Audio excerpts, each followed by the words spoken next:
For many, Richard Schmidt needs no introduction. He is known internationally as a top professional surfer who travels the world in search of the biggest and most challenging waves ever ridden. Along the way, his accomplishments in huge surf at Mavericks, Hawaii, and Mexico have given him a respect that only a handful of the world's top surfers enjoy. Every summer, Richard returns to his home of Santa Cruz, California, where he operates one of the most successful surf schools in the world. In addition to lessons, he and his wife, Marisa, also run week-long surf camps. Over the years, Richard has developed innovative techniques that allow him to guarantee that every student will stand and surf on their first time out.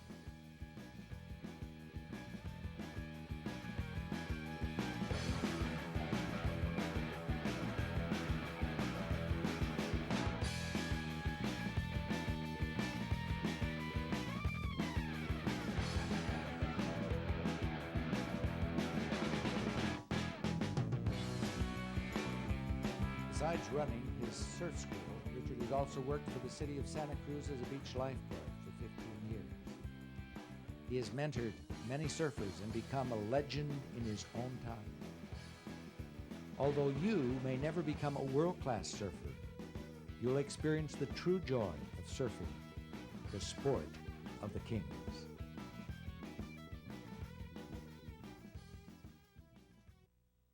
Hi, I'm Richard Schmidt. Surfing has given me many unforgettable years of fun, health, and recreation. After teaching surfing for the last 17 years, I've seen what beginners have to overcome to learn. Hopefully, from this video, you'll learn how to surf safely and proficiently. Surfing has a rich history. Let's go to the Surf Museum located here at Santa Cruz at Steamer Lane and have a visit with Harry Mayo, a surfer from the 30s. You doing, Harry? Hello, Richard. Good to see you again. Yeah, you too. Harry, I guess a long time ago, surfing was just preserved for Hawaiian royalty. That's correct, yes. The commoners weren't even allowed to surf. And what kind of equipment were these guys on? Well, they had solid boards made out of wood over there.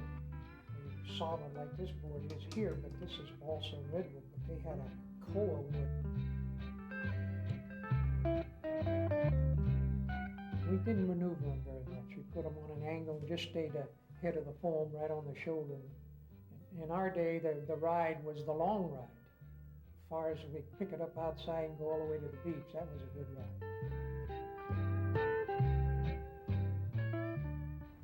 Nowadays, surfing is enjoyed by thousands of people all over the world. It's an endeavor that offers excitement and plenty of adrenaline. However, in between those moments of harnessing raw energy, surfers experience a connection with nature that can be serene, tranquil, and at times even spiritual. You never know what it might turn into for yourself until you try it. Surfing can be one of the most challenging sports to learn and can literally take years to master.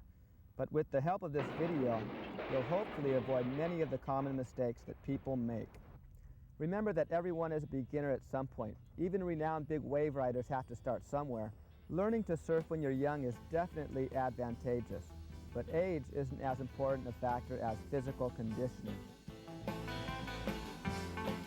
The biggest prerequisite and best cross-training for surfing is definitely swimming. The bottom line is the better shape you're in, the easier learning surfing will be for you. To enter the ocean should not be taken lightly.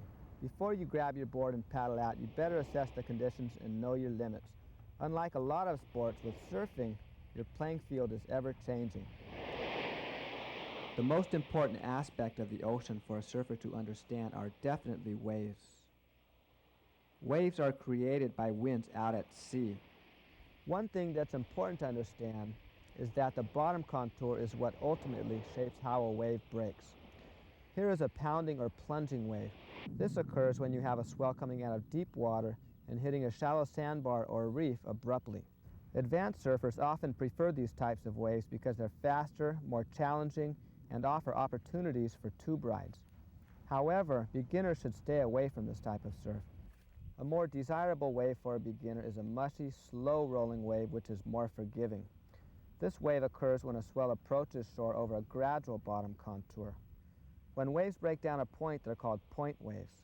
These waves are perfect for surfing as the bottom contour produces long, tapering curls.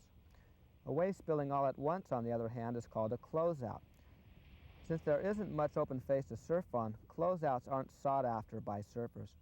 A reef break is a wave breaking over rock or coral. Reef breaks are very consistent in their shape and location. Be careful with reef breaks because there may be rocks submerged just under the surface. An indication of this may be boils on the surface. Beach breaks are waves that break over sand on an open beach. Since sand is always shifting, beach breaks tend to be a little more erratic and shifty. Oftentimes you'll find good waves near jetties or piers as they capture sand and create good sandbars offshore. If a wave breaks into foam and then turns into a swell and then breaks again, it's called a reef form. This occurs when a wave hits a shallow bottom, then a deep spot, and then another shallow bottom further in. Sometimes two waves come together and form one. These are called double-ups. They usually form a hollow, powerful break. This condition may also create rogue waves, which often sweep people off cliffs and beaches. A good rule of thumb is to never turn your back on the ocean. Even if you're standing where the cliffs are dry, a wave could come out of nowhere and sweep you off. We often have several drownings a year here in Santa Cruz due to people being caught off guard. In general, the bigger the surf, the stronger the currents are going to be. A longshore current is a current that goes down the beach parallel to shore.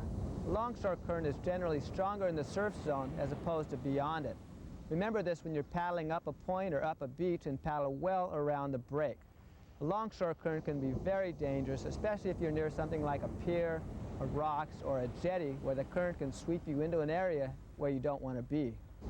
Here's a surfer barely managing to keep away from the pier. Lucky he knows how to duck dive or this would have been real trouble. Here on a calmer day, it's obvious where the longshore current is by the texture of the water. Rip currents are definitely the most dangerous type of current for any beachgoer. They can be an asset or a hazard depending on how well you understand them. As waves wash towards shore, they carry a lot of water with them. The water piles up in here next to the beach, and then you get a longshore current forming running down the beach. All this water in here has to get back out to sea somehow, so it forms a swift current going straight out through the surf zone. Once it gets out beyond the surf zone, it pretty much just dissipates in mushrooms out into deeper water. It's pretty easy to spot a rip. A lot of times they may be foamy, or if there's sand on the bottom, it'll be brown and kind of muddy looking. The surface texture of the water will have little waves, little rapids, similar to when you get a strong current in a river.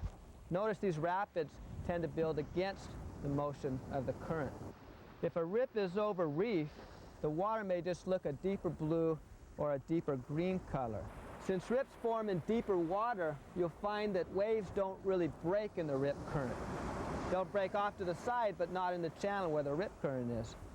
This is really deceiving for a novice. So many times I've seen a novice lose their board and swim straight into the rip to get into the calmer water. When you're caught in a rip and you're trying to get back to shore, remember never to swim against it and never panic. Relax, know the situation that you're in, and swim down the beach parallel to shore into the breaking surf, and then make your way to the beach, letting the waves help to push you shoreward. If you do find yourself in trouble, the universal distress signal is the waving of one arm. Tides are created by the gravitational attraction of the moon and the sun on the earth and its oceans. They're very important to surfers as they have a direct effect on how waves break. Some surf breaks are better at high tide and some are better at low. Be aware of hazards and conditions associated with tides. On a low tide, waves generally break steeper, further out, and over a shallower bottom. There may be rocks exposed where there weren't before. During a high tide, waves break closer to shore and are often more mushy in form, although the opposite can also be true depending on the contour of the bottom. You may notice that backwash occurs more often at high tide. Backwash is a term used to describe a wave pushing back out to sea. This often will make for choppier surf. In order to plan when and where to surf, you need to use your resources so you're never caught off guard. Acquire a tide book, which are free at any local surf shop. Buy a weather radio at a Radio Shack or any marine resource store. These are an essential tool for any surfer. Important info from swell size, direction and interval, wind speed and direction, and swell and sea forecasts. Which will not decrease until Friday. Pay attention to signs or flags posted on the beach. This is a black ball flag, which indicates the beach is closed to hard objects such as surfboards and skimboards. A red flag means the beach is closed, and it may also mark a rip current. If a lifeguard is present, feel free to inquire about any potential hazard you may be unaware of. Jellyfish and man-o-wars are a hazard to surfers, especially during onshore winds. If you're ever stung, wipe tentacles off the towel and wash with rubbing alcohol. Get to a doctor immediately if you experience an allergic reaction. Avoid walking on the bottom, as you never know what you might step on. Sea urchins, coral, and poisonous fish may be present in the tropics, and stingrays may be present over sandy bottoms. If you're in an area known for stingrays, shuffle your feet to create sand clouds to scare them away. Kelp could be dangerous if you get tangled up in it during a wipeout, especially unattached floating clumps. If you're caught up in it, don't fight it like you see Gus doing here. It's best to use fluid, smooth motions and swim or paddle away from it, and it usually unwinds on its own. Remember, kelp is not always the enemy. It actually helps to break down wind chop and create glassy conditions. It makes a nice place to hang out for sea otters, as well as create an elaborate ecosystem for marine life. As you step off the beach into the ocean, you're entering the food chain. Although that's a scary thought, the reality is more likely you'll be hurt on the way to the beach. Let's go have a visit with Sean Van Zummeren, head of the Pelagic Shark Research Foundation, to shed some light on the subject. Rich, what's up, Sean? Good to see you. You shouldn't go surfing if you're injured, especially if you're pouring blood or something like this. Even in the case of a small cut, if there is a shark in the air, they have very keen senses of smell. There have only been 12 fatalities related to shark attacks off of California since 1926. So if you put in that perspective with the number of people that are actually in the water, in and out on a daily basis, it's really one of the last things you have to worry about. More people are killed by farm animals worldwide than by sharks. As a surfer, you spend long hours in the water, which can be hazardous to your health. Let's go have a visit with local legend Dr. Scott, inventor of Doc's Pro Plugs, for some preventive tips. Yeah, good morning.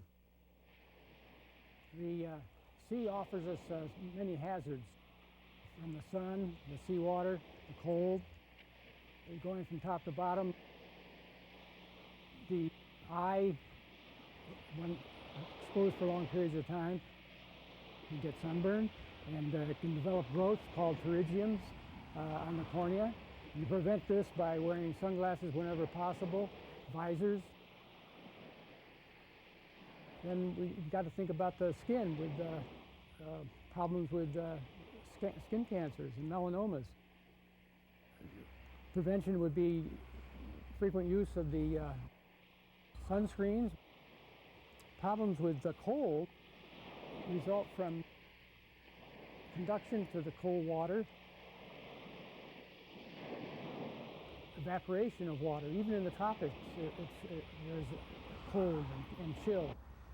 Problems arise with hypothermia, where it's necessary to recognize when you're shivering and starting to feel numb. It's time to get out of the water and get warmed up. Otherwise, it could become quite serious, even leading to death. The other problems with cold are in the ear. The problem at the ear is called the surfer's ear. There's a bony growth that occurs in the canal that tends to close down the canal, and water gets trapped and the skin gets macerated, and you get problems with swimmer's ear, problems with hearing, and so the way to prevent surfer's ear is to keep the ear warm using Doc's Pro Plugs. They even have a little tiny hole in them so you can hear well and keep your balance. The other thing is to wear a squid lid or sport cap that's made of neoprene. And this will help keep your whole head warm and keep the ear warm.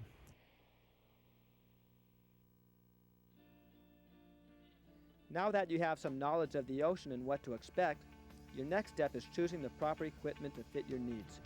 If your time in the surf has been limited, spending some time on a boogie board is not a bad idea. You could learn about wave judgment easier than being on a board. However, that's a whole other story and not the point of this video. This is your modern-day surfboard. It has a rigid foam core and a hard fiberglass shell. The top would be called the deck, The wood down the center is your stringer. The sides are the rails, your nose, your tail, your bottom, your fins, and the rocker, which is very crucial, is the bottom curve of your board. Manipulating any of these features will radically affect how your board performs. Beginners oftentimes think they can learn on a board like this. In their mind, they're thinking this, but reality looks more like this. These boards are hard to balance on, hard to catch waves, very unstable. As you're learning, you need a board that's stable, easier to paddle, easier to catch waves, and easier to stand up on. The ideal board for learning is a soft board. They're made out of the same material as boogie boards. This way, the student doesn't become a hazard to everybody else in the water or a hazard to themselves. You may want to rent a board from a surf shop for your first couple of go-outs to help you decide what option to take. If you have a fiberglass board, a good wax job is essential. A good wax job should have small beads for better traction. Do small circular motions and press lightly to achieve this, using the edge of your wax. As your wax job ages, it may become slippery as well as add extra weight to your board. To take off, use a wax comb after setting your board in the sun to soften your wax. You may also use a wax comb to give old slippery wax a texture. Another way to apply traction to your board is with textured grip. It will protect your board against delamination as well as make a nice reference point where your feet should be on the board once you stand up. A good safety precaution which also protects your board are nose guards.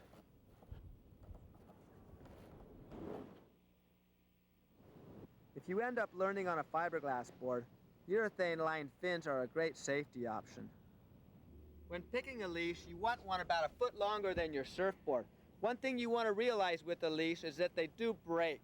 Never rely on your surfboard because sooner or later you're going to get caught out there without it. Always save enough reserve energy to make that swim in. When walking, never drag your leash as it may snag on something, causing a nick which will end up breaking later. One thing to realize about leashes is they could be your best friend by saving you from a lot of unwanted swimming time, but they could turn into your worst nightmare if they ever get tangled up on the bottom and hold you underwater. A good option for safety are these quick release models in case of this situation. Web gloves can be a great asset for paddling, but they're very hard on the shoulders. I would recommend becoming a strong paddler before trying these. I like using these gloves in big surf. Not only do they give you more speed when paddling into a wave, but more importantly, getting to the surface after a bad wipeout. Booties are great for added warmth and traction, but sometimes that added traction works against you when you're trying to position your feet as a beginner. Helmets are a great safety option, especially for beginners. If you live in the tropics, all you need are a pair of trunks to surf in. Unfortunately, not all of us are so lucky. Here in Santa Cruz, we wear full wetsuits all year round. Let's go down to O'Neill Surf Shop and talk with John Hunter, Head of Research and Development for O'Neill Wetsuits. What I'm going to do today is take you through and show you all the features and benefits of what wearing a wetsuit can do. The Lycra Rash Guard is great to use if you're in tropical climates where you need sun protection. Although it does give you really good sun protection, it doesn't give you a whole lot of warmth. A new product that came out a few years ago is a polypropylene shirt. So polypropylene can work not just with a wetsuit as comfort and protection from a rash, but is also a great element to wear in tropic conditions to add a little bit of warmth but still protect you from the sun. If you need a little more warmth than polypropylene, you can step up into what we call like a neoprene vest. We also have neoprene shorties when you're still in those warm subtropical conditions. And then as you start getting into cooler conditions, you start seeing what people call a spring suit, and it's usually a wetsuit that has short legs and short arms. You can also see these, they will have long sleeves also sometimes, and that'd be a long sleeve spring suit. Then you can come into a full wetsuit, and in your full wetsuit, your first version would be a short sleeve full wetsuit. And then what they call a stitched wetsuit, this particular one being flat stitched, and we will touch on seam construction here in just a little bit. Then you go to a colder water full suit, this being an O'Neill Heat wetsuit, which is one of the highest end glued-in blind stitch wetsuits that's actually sealed from the water. The seams are sealed. Take that guy there, and you'll also see that going on and on, you can come into a much heavier suit, one where it's actually 5 millimeters, 4 millimeters with 3 millimeters, and it has built-in hood. So as you can see, there are all types of products from Lycra to polypropylene to neoprene that are going to protect you from the elements. And what O'Neill has done is put together an entire line for all different sports, but especially surfing, that'll keep you protected from the sun or whatever cold elements are out there. One of the most important elements in buying a wetsuit is the fit of the wetsuit. The way a wetsuit works is if you have a skin-tight fit, any movement that you do produces body heat. With a skin-tight fit, that body heat in turn goes straight to the neoprene and straight back to you, and your body heat is constantly working and producing heat. If you have a wetsuit that is very loose and that has wrinkles in it, as I'm showing here, that allows a bigger layer of water and a constantly recirculating layer of water inside of your suit.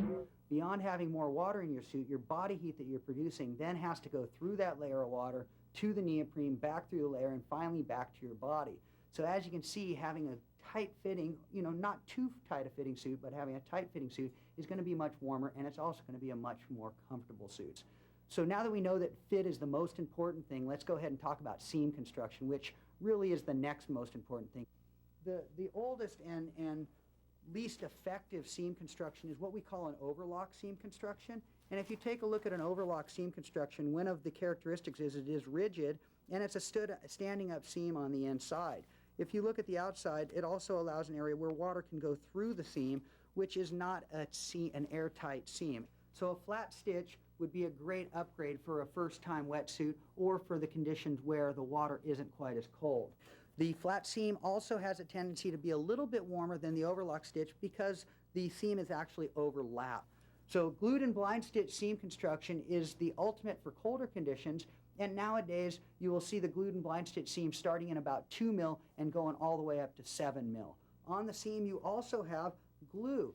That glue is what causes an actual seal, and because both of the stitches only go halfway through the neoprene, you end up with a seam that doesn't leak. And a good demonstration of this when you're shopping for a wetsuit is to do the blow test that I've been doing.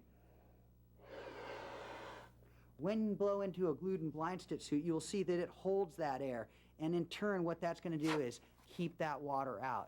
And if you can keep the water out and you have less water in your suit, you're going to stay much warmer because, as I explained, the less water you have in your suit, the warmer you're going to be because you're not having to go and dry the water that's in your suit. One thing I would like to show is the incredible flex of this suit. Richie, you want to grab the other arm of this? And let's just show how far this new rubber stretches. Start walking away from me and let's show these guys. This thing is goo ball gummy. Now this, along with no zipper, is what the future of surfing will be. Comfortable, light, fast, everything you ever wanted to be. Lighter and faster. After surfing, rinse your suit with fresh water and don't hang it in the sun if you want it to last. Make sure you've done your homework and pick the right spot for starting out. If you pull up to a beach, grab your board and paddle straight out, you may find it's a lot bigger than you expected. If possible, use the buddy system. Go with a friend and keep an eye on each other. Spend some time watching the surf. While you're watching is a good time to stretch. It's easy to pull muscles because while surfing, you often get cold and tight and then highly contorted during a wipeout. Your body also responds the way you want it to when you're limber. As you're stretching, mentally prepare yourself for your surf. Try and get in a relaxed state. If you're tense, you'll end up burning up a lot of useless energy. An important exercise you may practice on the beach or at home is the transition from your stomach up to your surfing stance called the pop-up. If you don't have a soft board to practice this on, draw a line in the sand to mark an imaginary stringer. If you're using a line in the sand, the arch of your foot should land on the line. Let's see, you find, first of all, a good surfing stance. You don't want to be stiff. Let's see you guys bend your knees, low center of gravity, the better. Your hands are going to be kind of low for balance. Front foot not really sideways, turned out a little bit. Back foot sideways, maybe turned out just a little bit. Where you are now, let's see if you can lay on your stomach and come up to your feet and land in the same posture you're in now on the same spot on your board. That's kind of a hard thing to do for most beginners. But hands should be back behind your shoulders, not really gripping the board, but a little more up on the deck. And when you go to stand up, remember to Don't look down at your board, but arch your back and fall back with your head and shoulders as your front foot comes up underneath you. Okay? Okay, just a little too narrow in your stance there, a little wider. You should land on your board just a little wider than your shoulders. Your back foot should be sideways, front foot not sideways, but turned out a little bit. Really concentrate on keeping your knees bent, your waist bent slightly, but not so much that you stick your center out. It doesn't matter what foot you put forward, but it's important to stand one way and stick with it if you want to learn faster. If you surf with your left foot forward, you would be a regular foot, and if your right foot is forward, you would be a goofy foot. Most people have trouble popping up in one motion. The only way to learn is by doing a lot of dry land simulation.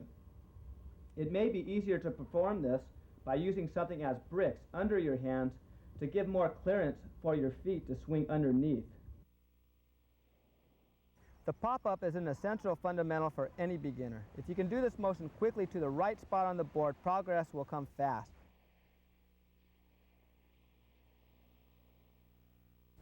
As you approach the water line, scan the horizon for sets of waves approaching. By waiting for a lull in the surf, it will be much easier to make it out. Remember, never dive when entering the water, as there may be submerged rocks or an offshore sandbar. A good general rule to remember is to never get your board in between you and a breaking wave. Grab each rail and hold it off to the side. If it's shallow for a long ways out, you can walk out with your board beside you for stability. As you're going through the surf, jump your board over the waves or grab the tail and push it through. As you get to be more experienced, you may end up entering the water off of rocks and cliffs. As a beginner, you should try and avoid this. If you ever enter water over rocks or a reef, hold on to your leash to keep it from catching onto the rocks. Here at Steamer Lane, we enter the water off the cliffs, which takes a lot of timing. Wait for a break in the surf and get into the water in between waves and away from the cliffs as fast as you can to avoid the next wave's impact. A lot of people prefer to throw their board off first and then jump in after it. Or if you're Sean Barney Van Buren, you could warm up for your aerials by starting with one off the cliff. Remember, know your limits. To jump off the rocks into a surf spot like the lane as you're learning would be like a beginning skier learning on an expert run. Another condition you'll end up dealing with, but one to avoid as a beginner, is entering a shore break situation. A lot of timing and quickness is essential. During a lull, make your way out as far as you can without getting creamed by the approaching wave. Jump over it and paddle quickly to get over the next wave.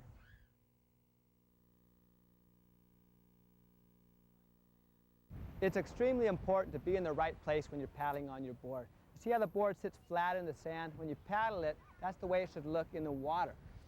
You don't want to be so far forward that you see water coming over the nose, or too far back where your nose is too high. You want to have your chin about 3/4 of the way up on the board. When you lay on the board to paddle, make sure your body is perfectly aligned down the center of the board. Don't be crooked. Don't drag your legs off in the water. Make sure your legs are over the board. When you paddle, you want to reach forward. Hit the water with your elbows bent while reaching all the way forward.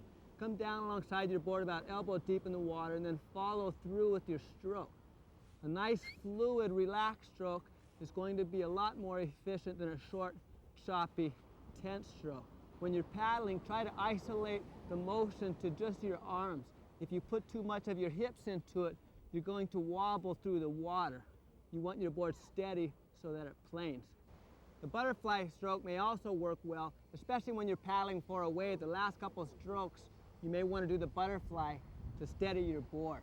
To turn your board as you're paddling, you can reverse the motion on one side of your board while paddling out on the other side, as well as dragging your leg the direction you want to turn towards. For catching waves, you should concentrate on prone paddling. However, if your board's long enough, you should learn how to paddle on your knees on your way back out to give your prone paddling muscles a break. When you knee paddle, being on the proper spot on your board is every bit as important as prone paddling. Make sure the board is flat in the water.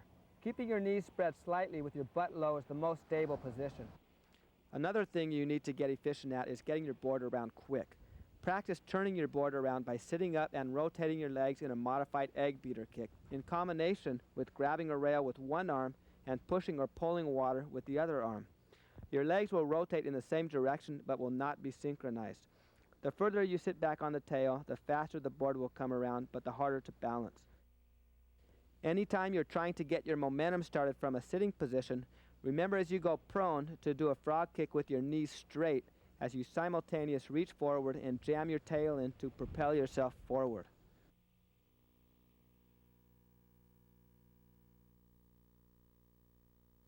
As you paddle out, the first thing you'll have to deal with is getting through the surf. Try and avoid the lip, as that's the most powerful part of the wave. When faced with small white water, try the push-up method. As with most push-through techniques, get a lot of momentum towards the wave and head straight into it. Just before the wave impacts, grab the board just behind your shoulders and do a push-up from your knees or toes, trying to get a lot of space between you and your board to allow the wave to pass underneath. When faced with more powerful surf, it's always better to go under rather than over the wave. On a long board, use the Eskimo roll, and if your board is small enough, use a duck dive. A really good general rule is you never turn your back on an oncoming surfer. Whenever someone's got a way further out than where you are, you need to make an effort to move out of their way. It's bad etiquette to let go of your board. Okay, so a good way to protect yourself from a loose board or out-of-control surfer and still protect the other surfers by holding onto your board, you can use a maneuver called the Eskimo roll or the turtle. It's kind of like using your surfboard as a shield. Okay, now if I'm pointed straight in the wave and it still looks like it's going to be a close call, I'll grab forward with my hands as far as I could reach, okay? You really want to keep your back arched when you go into an Eskimo roll. And then you always want to roll away from the oncoming surfer, okay? So you get your board between you and them immediately, and then all the way upside down, so you're actually under the board, maybe doing a frog kick with your legs to keep your momentum headed into the wave. When the surfer in the wave washes past, and you roll right side up and continue paddling out, because there's probably another wave right on top of you if you're in the impact zone. To perform a duck dive, paddle towards the wave with as much speed as you can muster. Just before the point of impact, put your strongest foot on your tail. Roll that foot up onto your toes while using your other leg to counterbalance. As the wave washes over you, slam your weight onto the tail, point your nose upward, and go under and through the wave. The push-up, Eskimo roll, and duck dive are the main methods of pushing through surf, but when the waves are a little too powerful for the push-up, but not quite demanding a roll or duck dive, there are some different techniques which work well. Here is the technique where you sit up on your board just before the wave hits you, elevate the nose of your board so that it cuts through the top of the white water. As the board tries to flip you upside down, do a frog kick, keeping your knees straight, and throw your weight towards the nose. If done correctly, you should climb right over the wave. Here's a method where you sit up on the nose of your board, clutching tightly with your legs and holding onto the rails while leaning forward and sinking the nose as deep as possible. Although it's not advisable to turn your back on the wave, if you get caught off guard, sit up on the back of your board and clutch board with your legs while leaning back and sinking your tail. Swimming through the surf with your board is also a good technique to learn.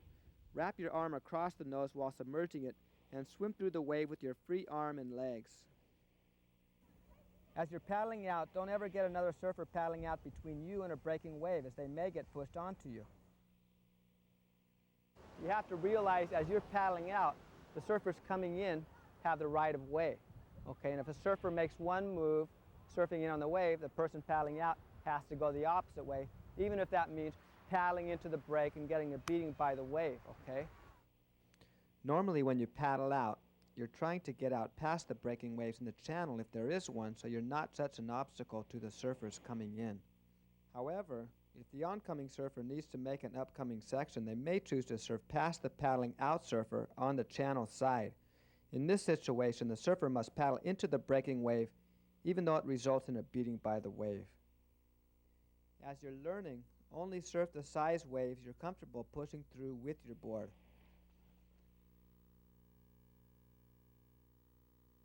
If you're in an area that's shallow for a long ways out, or if the surf further out is beyond your ability, you may want to surf whitewater to start out. Wade out far enough to get some length of ride, and when a whitewater wave approaches, point your board straight with the wave and jump onto it while pushing off the bottom for momentum. Land on the board a little further back of proper paddling position with your back fully arched. If you're at a slight angle to the whitewater, it will flip you. Once you catch the wave, you may have to scoot a little forward to keep the board planing. You can also surf whitewater by paddling out of waves and spinning your board around as a broken wave approaches. A good time for this may be if you see a lot of waves on the horizon and you're caught inside. By catching a whitewater, you can surf further in away from the impact zone and then paddle out during the next lull. You may want to ride your first few waves in a prone position. Practice steering your board by dragging arms and legs off the side of the board you want to turn toward as your opposite arm lifts up on the rail. Keep your back arched to avoid digging your rails. When you feel confident riding in prone, next try to stand up. Ride prone until the board steadies before standing up. You want your weight to be centered equally over both feet with your hips under you as opposed to sticking your center out. The lower center of gravity, the better, so concentrate on keeping your knees bent.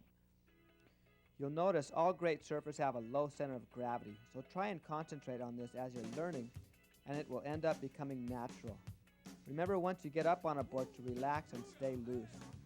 I notice that when surfers are tense, they can't find their balance, and every little chop sends them into a wipeout. Staying relaxed will help you to absorb chops. Think of your knees as shock absorbers. If you land off center, you'll either tip over or turn in one direction without trying. If you're too far forward, you'll probably pearl. A sign of this is if you see water coming over the tip or the front of your rails. If you're too far back, you'll stall and probably miss the wave. If you do land in the wrong spot, you can slide your feet around and correct yourself. When standing in whitewater, you basically want to keep your board flat and in a plane. This may mean you have to lean forward over your front foot or onto your back foot, or shuffle your feet forward or back. You should try and surf straight in with the whitewater, and once you master that, practice turning your board. Most people learn to turn a surfboard by leaning onto their toes or heels. However, to turn your board properly, it's a lot more than just your heels and toes. Sure, it works, but you'll dig your edges and fall off a lot until you learn how to rotate and pivot off your tail and fins in combination with your toe and heel leans. Make sure you start your turn from a low stance. Look, point, and rotate towards the direction you want. Imagine your hips and your shoulders as a unit working together, although sometimes your head and shoulders may rotate just slightly ahead of your hips. Try and put the majority of weight on your back foot and push your tail in the opposite direction. All good surfers have similar form, but since everyone has different body types and approaches, surfers develop unique styles. As you're learning, think about proper body mechanics like a low center of gravity and smooth rotating transitions, and let your style develop naturally rather than trying to surf like someone else. One thing you can count on in surfing is wiping out. This wipeout gave me a headache for 3 days. Most injuries occur to surfers from being hit by their own board, usually during a wipeout. Realize your board is never any further away than how long your leash is. As you're beginning, you should learn in small waves which only break in shallow water. Keep that in mind as you're wiping out. It's a good idea to always fall away from your board off the back or off the side. This way your board will be taken away from you by the wave. Try to avoid falling in front of your board. If you fall ahead of the wave in front of your board, not only will you fall into shallower water, but your board will come down on top of you. Realize no tug on your leash may mean your board is near. If you fall off head first, do more of a belly flop or shallow water dive. One of the worst things you could do is dive head first into the bottom. If you're falling backwards and it's an extremely shallow situation, fall flat as well. Be careful falling feet first if it's shallow. You may land hard on the bottom and twist an ankle. During a wipeout when a wave has you in its grasp, curl into a ball with your hands over your head to protect yourself from your board and stay as relaxed as possible. There's no use trying to fight the wave when it has a hold of you. However, when it eases up on you, that's when you have to struggle and make your way to the surface. There's a fine line on when to go with the wave and when to offer resistance. When surfacing, come up hands first to protect your head. Especially protect yourself if you do a nosedive, or in surfers' terms, purling. Your board usually flies into the air, and when your leash catches, it pulls the board down on top of you. It's a good practice if you have purled to stay underwater longer to let your board land before you surface.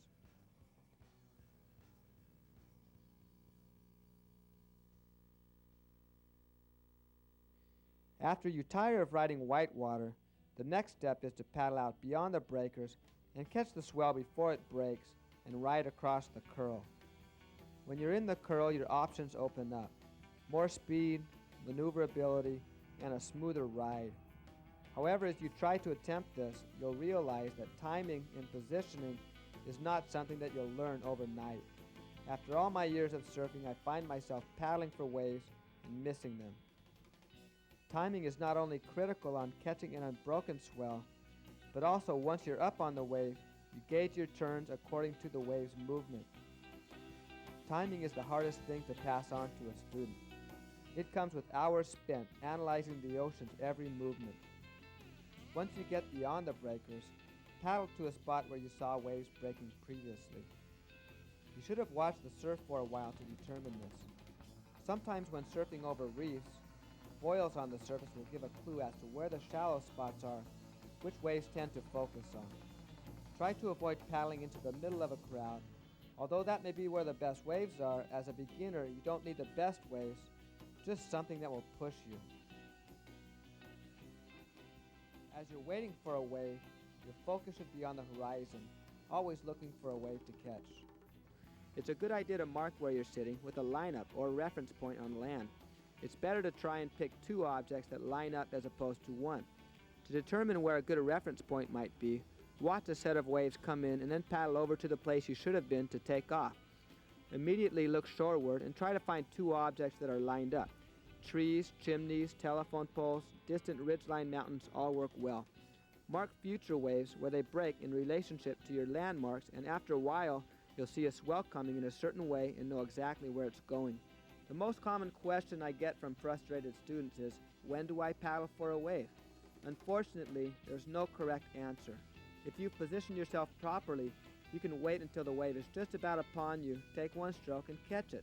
If the wave looks like it will break way in from where you're sitting, you start paddling way before the wave gets to you into where it's going to break. Ideally, you want the wave to come underneath you just before it starts to break. Oftentimes you come over a swell and you see the next wave is one you can catch, but you have to do some last-minute maneuvering to get yourself in position. If the wave is going to break further out, you may have to paddle out to it and then whip it around to be in position. The wave may be building down the beach, so you have to paddle over to it and either sit up and spin the board or do a paddle turn to get yourself in the right spot to catch it. A good surfer can catch a wave at any angle. The angle to catch a wave may change according to how steep the wave is going to be as it comes under you. If the wave appears slopey and you're trying to catch it early, paddle perpendicular to the wave. This would be the ideal situation for a beginner, as getting in early is a lot easier than late. If it appears the wave will be a steep takeoff, or you're taking off just on the edge of whitewater, angle slightly into the wave the direction the wave is breaking. Make sure you keep your weight on the inside rail for control and to avoid burying your outside rail, which will throw you into shallow water with your board coming down on top of you. If you paddle straight into a steep wave, you'll probably pearl.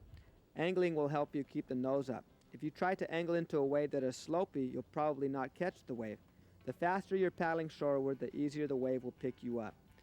As you're paddling for a wave, take off your blinders, arch your back, and use your peripheral vision to look at how the wave is building behind you and for other surfers on your inside or paddling back out in front of you. If you're surfing right, anybody on your left has the right of way. If you're surfing left, anybody on the right has the right of way.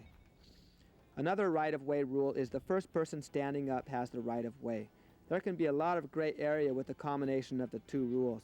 This seems to be at the heart of the hassles between short and longboarders, as a surfer on a longboard can catch and stand up on a wave well before a shortboarder has even caught the wave. The sad reality for a beginner is that better surfers get most of the good waves due to their experience. Remember, being courteous, smiling, and respectful towards other surfers goes a long way. To gain anyone's respect, you have to give it first. To put the brakes on if you see another surfer has the right of way, straddle the board on the tail, grab the rails, and lean way back. Another time you may back out is if by catching a wave you may run someone over paddling out. As you're paddling for the wave, anyone further in should move out of your way, but if they don't, back out. There will always be another wave. And remember, if a surfer is going to catch a wave further out to sea than you, make sure and move out of the way to give them a clear shot at the wave. This is what happens when people drop in on each other. This is what can happen if the surfer paddling back out isn't attempting to get out of the way of the oncoming surfer.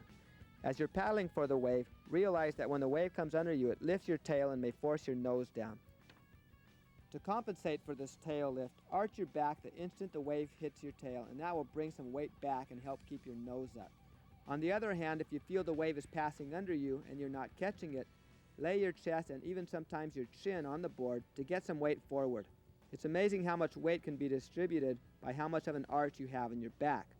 As soon as you've caught the wave, ideally you want to stand up right at the top. If you're taking drops on your stomach, it's hard to avoid purling as your weight is far forward when lying prone. If you're on your feet, it's a lot easier to keep the tip up by just leaning onto your back foot. On the other hand, if you stand up too early, you'll watch the wave pass under you. Sometimes you have to paddle with the swell for a while before the wave picks you up. Other times, if the wave is steep, you'll need to stand up as soon as the wave hits your tail. When most people catch their first unbroken wave, they shoot down the face and ahead of the wave. They lose speed, the wave catches up to them and mows them over. To avoid this, it's a good idea to set your inside edge to turn across the wave, as well as for more control. You should learn to turn your board according to how fast the wave is breaking. A fast down-the-line wave takes an extreme angle to stay in the curl. On the other hand, on a slow, peaky wave, your angle can just about be straight and you could still be in the curl. If you turn at a sharp angle on a slow, peaky wave, you'll turn right out of the wave. If you go too straight on a fast wave, you end up in the white water. Here's a regular foot surfer going right. He's surfing the wave frontside. Being frontside, it's a lot easier to see the wave and react to it. Here's a goofy foot surfer going right, and he is backside to the wave. It's a little harder to see the wave backside. When surfing backside, try and open up your leading arm for better awareness, and this will also help to initiate your turn in that direction. Your first goal in the curl would definitely be trim, cutting across the wave at the angle required by the speed of the breaking wave. Your weight should be forward and on your inside rail. Accomplish this by leaning on your front toe if you're front side or front heel if you're backside. Take your leading arm and reach towards the wave face. This will help to put your weight on your inside edge as well as help rotate your body the direction you want to turn. You should be up on the wave face as opposed to down the flats ahead of the wave. To set up trim, you could set an edge and turn on the way down the face, or drop down to the bottom of the wave and do a bottom turn. Usually when you do a bottom turn on a longboard, your weight is on the tail, so as you're coming out of the turn, you may have to move forward to achieve trim speed. After you accomplish trim, the next step would be climbing and dropping on the wave face. If you end up surfing too far ahead of the curl, you'll lose the wave. To stay with the wave, you may have to turn back towards the break. This maneuver is called a cutback. Hopefully you can get to the point where the wave doesn't end up in a wipeout, rather with a kick out. Do this by making an extreme turn out and over the wave. Or, if you're in the white water, move to the back of your board and put your weight on the tail. Your board should stall out and the wave should pass underneath. After kicking out, drop down to your board by dropping a leg off to one side as you collapse down to a prone position. A complete ride makes the water safer for everyone. If you fall off and let your board fly at the end of every wave, eventually it will end up hitting someone. Most surfers will use a kick out when the wave closes out, or to avoid running into rocks, or to give an inside surfer the right of way. If you're heading for something like rocks and aren't sure how to put the brakes on or kick out, you can always bail off the back of your board as long as no surfers are nearby for your board to hit. After kicking out or wiping out on a wave, you're usually left in the impact zone, so you must be very quick about getting your board turned around and headed out to sea or over to the channel. If you've just wiped out, usually your board is between you and the beach pointed towards shore. Get to it by swimming or grabbing your leash and pulling it to you. Don't pull yourself onto it until you've turned it around by grabbing onto the tail with a hand on each rail and kicking with your legs. Once you've got it pointed at the angle you want to paddle towards, pull the board under you as you slide forward. At this point, you're left in the impact zone and in the oncoming surfer's line of fire, so reaction time is crucial.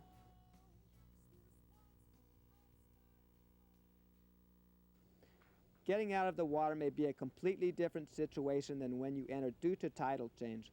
Make sure you have your exit planned before you enter the water and take the tide into consideration. On your way in, never surf a shore break wave as a beginner. You may end up busting out your fin or even worse, get drilled into the sand.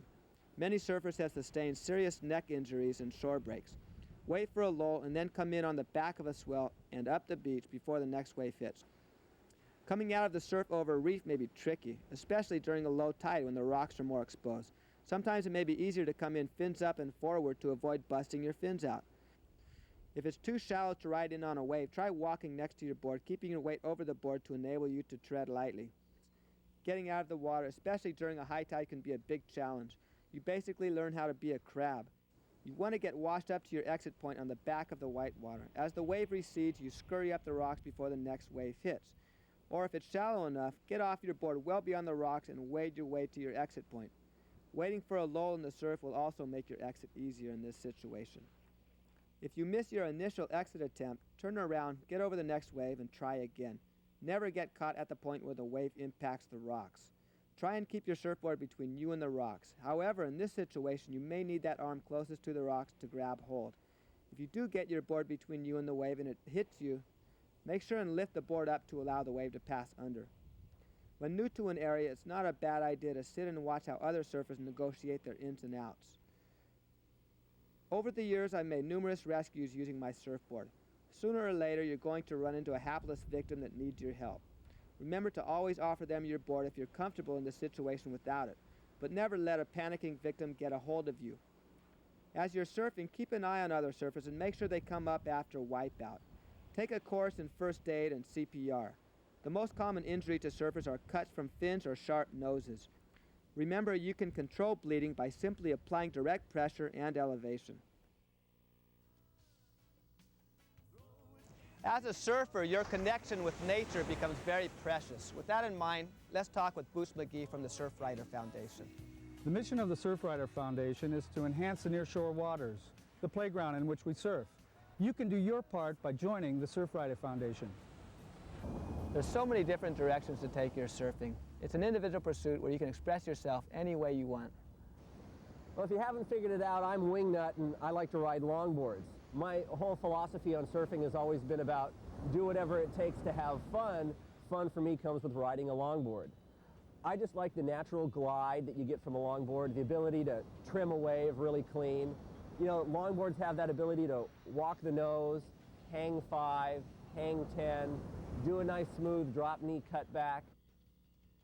I'm Jay Moriarty.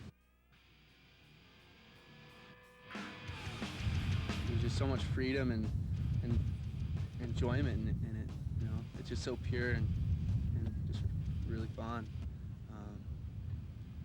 Just one of the most purest things that I could think of doing, and I don't know what I'd do without it.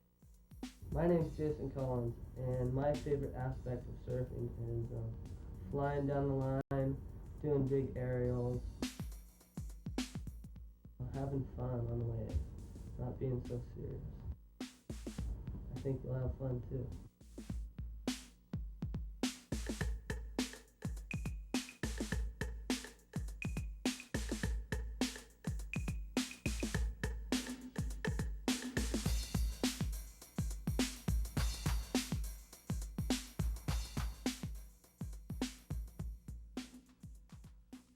Hopefully, the things I've gone over in this video will make learning surfing an enjoyable experience. Set goals for yourself, but don't be discouraged if they don't happen overnight. The reality is, surfing takes a lot of time and dedication. Count your blessings and realize that surfing is a unique experience that should never be taken for granted.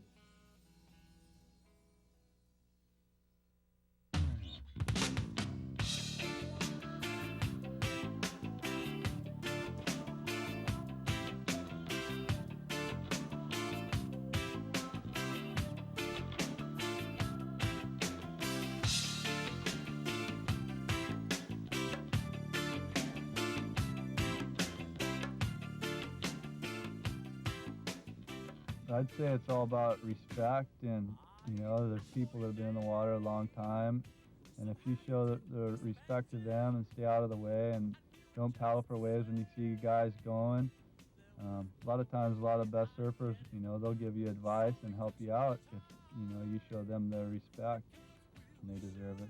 They've been around a long time. You need a nice big board to learn on to produce a good style, you know. That has a lot to do with it. You get on a bigger board, you get good style, you learn a lot quicker, and you learn a lot easier. You know, there's no reason for some beginner a year into it or even a month into it, to ride a board that thinks you can go out there and rip on. You need to learn the fundamentals on a nice, sturdy board. Gives you good balance. And I think that's the key. Getting on the right equipment has a lot to do with learning how to surf.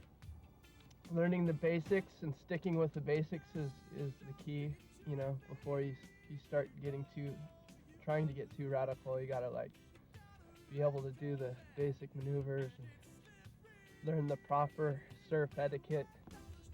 The best thing I think would be to avoid super crowded spots if you can, if you're just beginning. You're gonna get a lot more waves, more riding time equals quicker progression. You have to start with the basics. Basic etiquette, basic knowledge, basic skills. Just start off so basic and plain and simple, and with your equipment and all that. And it's just the most important thing. Just be aware of other people and, you know, people coming at them, and just where to paddle and stuff so you can get out of people's way and holding onto your board. You know, people who've been in the water and put more time in the water obviously get more respect. It's not that they're better than you or anything like that. It's just that you know, kind of you show respect and then you get respect.